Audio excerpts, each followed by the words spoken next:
اعوذ باللہ من الشیطان الرجیم بسم اللہ الرحمن الرحیم رب اشرح لی صدری ویسر لی امری واحلل عقدۃ من لسانی یفقہوا قولی۔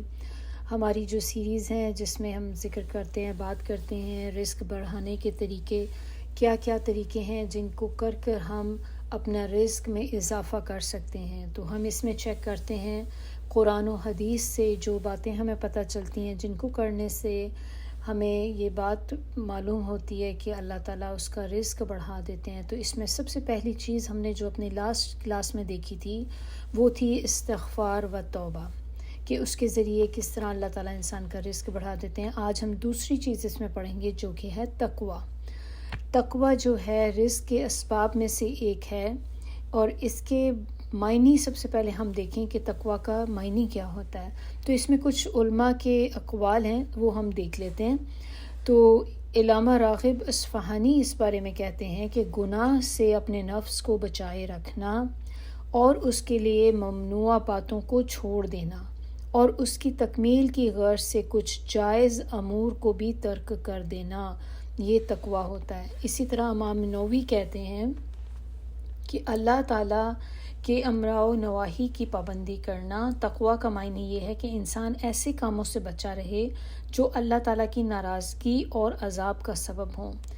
پھر اسی طرح علامہ جرجانی کہتے ہیں کہ اللہ تعالیٰ کی اطاعت و تابعداری کے ذریعے سے اپنے آپ کو ان کے عذاب سے بچانا اور اس مقصد کی خاطر اپنے نفس کو ایسے کام کرنے یا چھوڑنے سے بچائے رکھنا جس کے کرنے یا چھوڑنے سے انسان عذاب کا مستحق ٹھہرے۔ جس نے اپنے نفس کو گناہوں سے آلودہ کیا وہ متقی نہیں ہے۔ جس نے اپنی آنکھوں سے حرام چیزوں کو دیکھا یا کانوں سے اللہ تعالیٰ کی ناپسندیدہ باتوں کو شوق سے سنا یا ممنوع اشیاء کو دلچسپی سے اپنے ہاتھوں میں لیا تو اللہ تعالیٰ کی ناراضگی کے ٹھکانوں میں گیا۔ اس نے اپنے نفس کو گناہ سے نہیں بچایا۔ تقویٰ کے رزق کا سبب ہونے کی دو دلیلیں۔ نمبر 1، اللہ رب العزت فرماتے ہیں وَمَن يَتَّقِ اللَّهَ يَجْعَل لَّهُ مَخْرَجًا وَيَرْزُقْهُ مِنْ حَيْثُ لَا يَحْتَسِبُ، اور جو کوئی اللہ سے ڈرتا ہے وہ اس کے لیے ہر مشکل سے نکلنے کی راہ بنا دیتے ہیں اور اسے وہاں سے روزی دیتے ہیں جہاں سے اسے گمان بھی نہیں ہوتا۔ اس ارشاد مبارک میں اللہ تعالیٰ فرماتے ہیں کہ جس شخص میں تقویٰ کی صفت پیدا ہو گئی تو اللہ تعالیٰ اسے حسب ذیل 2 نعمتوں سے نوازیں گے۔ کون سی ہیں وہ نمبر 1، اللہ تعالیٰ اسے ہر غم اور ہر مصیبت سے نجات فرمائیں گے۔ نمبر 2، اللہ تعالیٰ اسے وہاں سے رزق مہیا کریں گے جہاں سے اس کا وہم و گمان بھی نہ ہوگا۔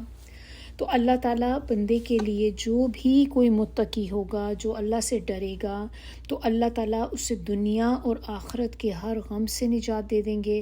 اللہ تعالیٰ اس کے لیے ہر اس بات سے نکلنے کی راہ پیدا کریں گے جو لوگوں کے لیے تنگی اور مشکل کا سبب بنتی ہے۔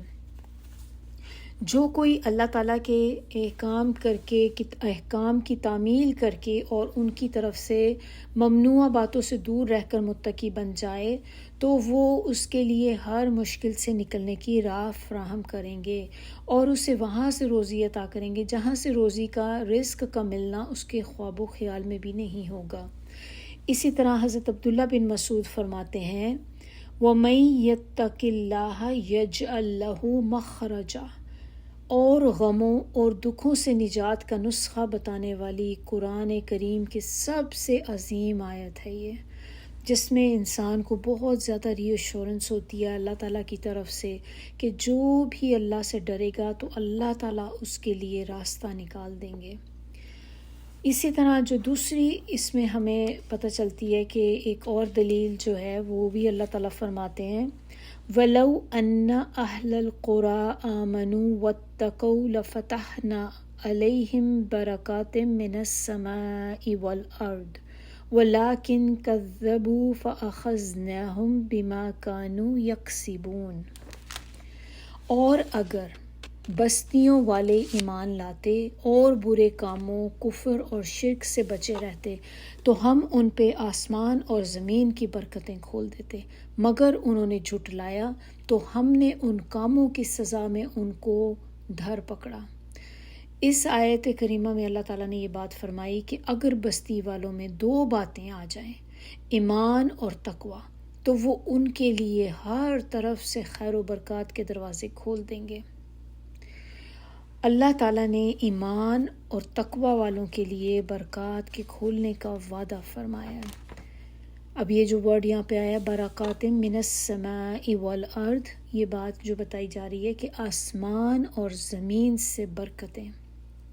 اس کے بارے میں، اس کی تفسیر کے بارے میں علامہ راضی کہتے ہیں کہ آسمان کی برکات بارش کی صورت میں ہے، زمین کی برکات پودوں، پھلوں، چوپاؤں اور مویشیوں کی کثرت اور امن و سلامتی کے حصول کی شکل میں ہے۔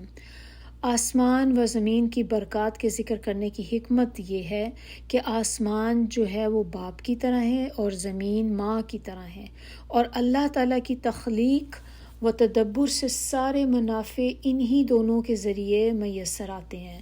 تو پس ہر وہ شخص جو رزق کی کشادگی اور فراغی چاہتا ہے وہ اپنے آپ کو ہر گناہ سے دور رکھے، اللہ رب العزت نے جن باتوں کا حکم دیا ہے انہیں بجا لائے، اور جن امور سے روکا ہے ان سے باز رہے، اپنے آپ کو ہر اس بات سے بچائے رکھے جو اس پر اللہ کے ناراض ہونے اور ان کے عذاب کے نزول کا باعث ہو، وہ بات خواہ نیکی کے چھوڑنے کی شکل میں ہو یا برائی کے ارتکاب کی صورت میں۔